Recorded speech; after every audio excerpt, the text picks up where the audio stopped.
So, as a continuation to the video that I made about the misconceptions of Virgo and Pisces, and by extension Saturn, I figured I'd just do a whole video about planets in neutral placements, meaning they are not in dignity, exaltation, or in detriment or fall or exile.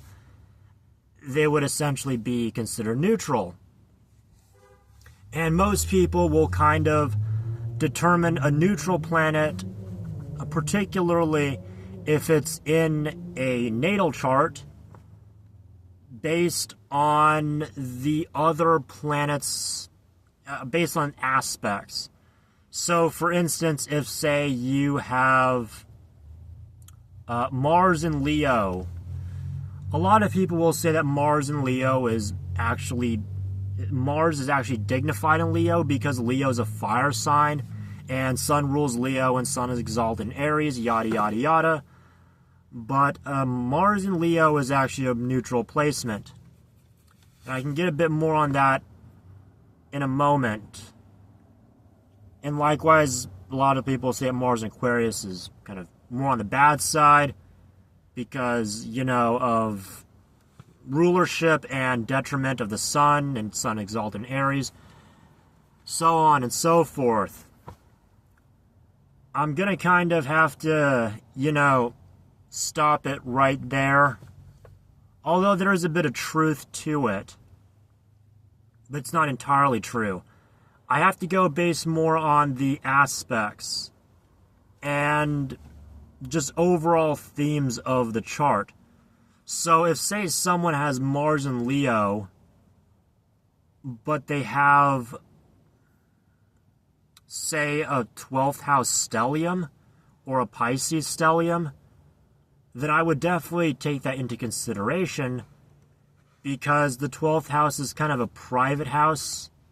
It's kind of private, people that have a lot of 12th house placements probably don't want all that much exposure and everyone getting in their business. Whereas Leo just kind of likes to be the center of attention based on the sign itself. And so, therefore, Mars in Leo would kind of be a bit of an annoyance, but also good. Generally speaking, when it comes to planetary magic and astrological remediation, having fire placements and air placements, particularly having Mars or the Sun in a fire placement, or even Mars in an air placement like Gemini, would be helpful. Or, say, having Mercury in a fire placement can also be a bit helpful because it kind of helps, get things going. And if you're doing any kind of planetary magic or remediation or anything like that, you're going to kind of be working through Mercury and the Moon anyways. So, yeah, there you go. As far as Moon and Aries goes, I see this one come up a lot. People equate the Moon in Aries to being like overreactive, wanting to start shit, fucking people up, and sort of having the want and need to fuck shit up and to kind of, put someone in their place, so to say. The Moon is kind of a feminine planet and rules Cancer and is exalted in Taurus. Cancer is kind of the home sign, the sign of the mother. And Taurus is just very stable and kind of slow. So it's sort of like you want to fuck somebody up, but you can't really do it because you don't really got the balls to do it. Either that or you're just not really strong. Like, you might be physically weak, and therefore you can't really do much. Yeah, more on that in a bit. So, anyways, I do want to say that when it comes to neutral planets, I'm going to have to go more on the looking at the aspects part. Although and of course just a general theme. So another one that I've seen a little bit of would be, say, in Jupiter and Taurus versus Scorpio. A lot of people associate Jupiter and Taurus with having a lot of money, and by extension, which is good, but then they will go by extension, you're kind of like the fat, rich asshole archetype.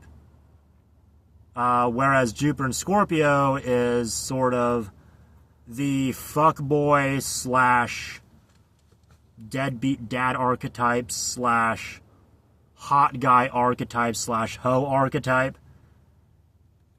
And I guess, which I would say is very subjective. It's a very subjective, limited point of view. As a guy, I can definitely say yes, having Jupiter and Scorpio is good. I definitely like having Jupiter and Scorpio. It's definitely a big advantage. But that's not to say that Jupiter and Scorpio does not come with its pitfalls. Jupiter and Scorpio and Jupiter and Taurus can come with its pitfalls. The main thing about Jupiter and Scorpio is that Jupiter is a diurnal planet, so it's in the diurnal sect. So Jupiter being in a Martian sign and in modern rulership a Plutonian sign kind of makes it not the best place for Jupiter, but it's also not the worst. Kind of depends on how you take it.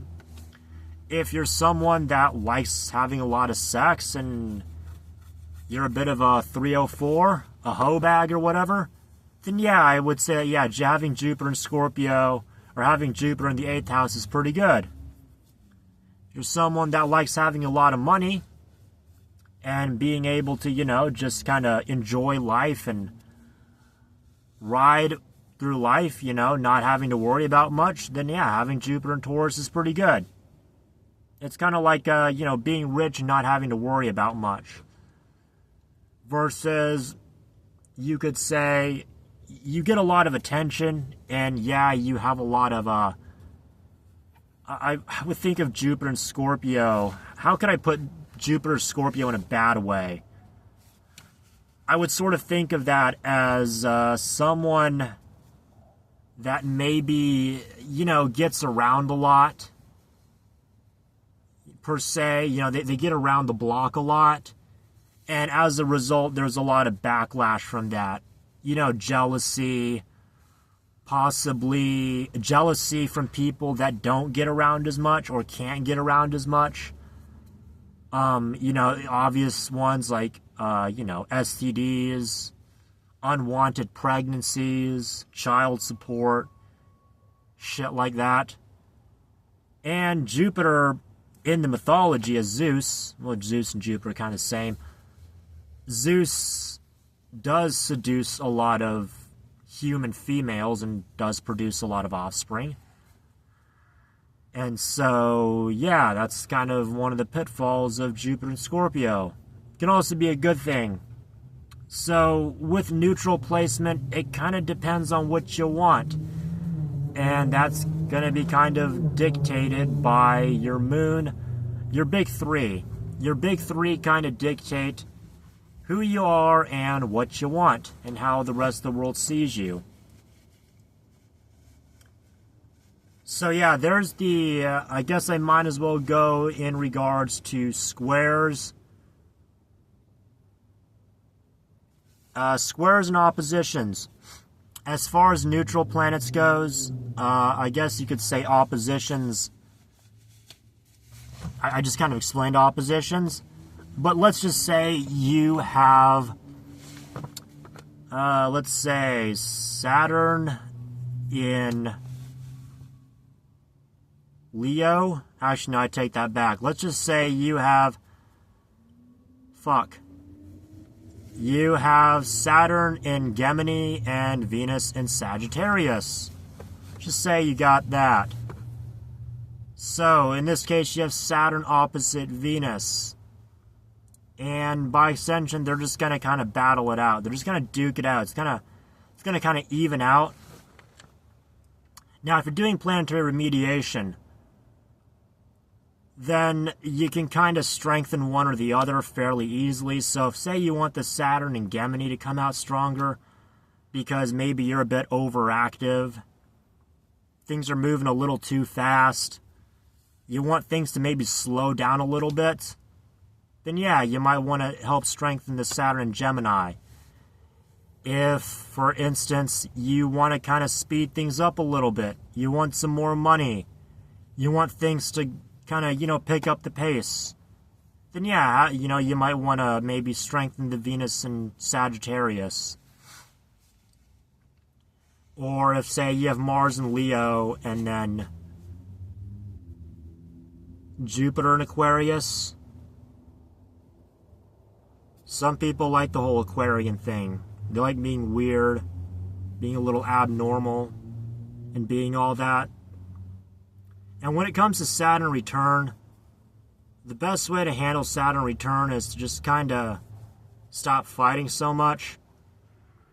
So me, I happen to have Saturn in Pisces. So my way of having dealt with Saturn return is to stop fighting so much. And to stop trying to force things too much. Because, Pisces just kind of goes with the flow. And Pisces just kind of, lets things go. Doesn't try so much. Likewise, Pisces is also known for, it's a water sign. It's not like, it is a water sign, but it's not a water sign like Cancer or Scorpio. Pisces is ruled by Jupiter, and Venus is exalted in Pisces in modern rulership.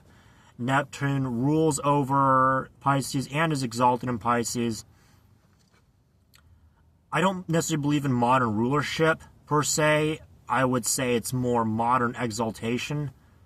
So yeah, I would say that I like to argue that while Jupiter rules Pisces, in modern astrology, both Venus and Neptune are equally exalted in Pisces, just in different ways.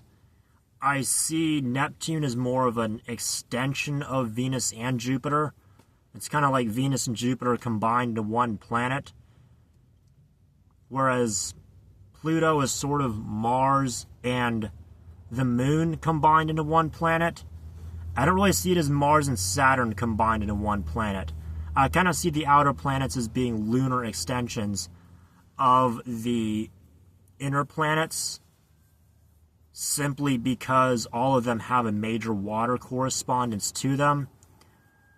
Neptune being exalted in Pisces, Pluto being the modern ruler and the modern exaltation of Scorpio, and then Uranus being the modern exaltation of Aquarius. And Aquarius is the air sign that is known as the water bearer. So that should kind of tell you something. And that'll be about it for now.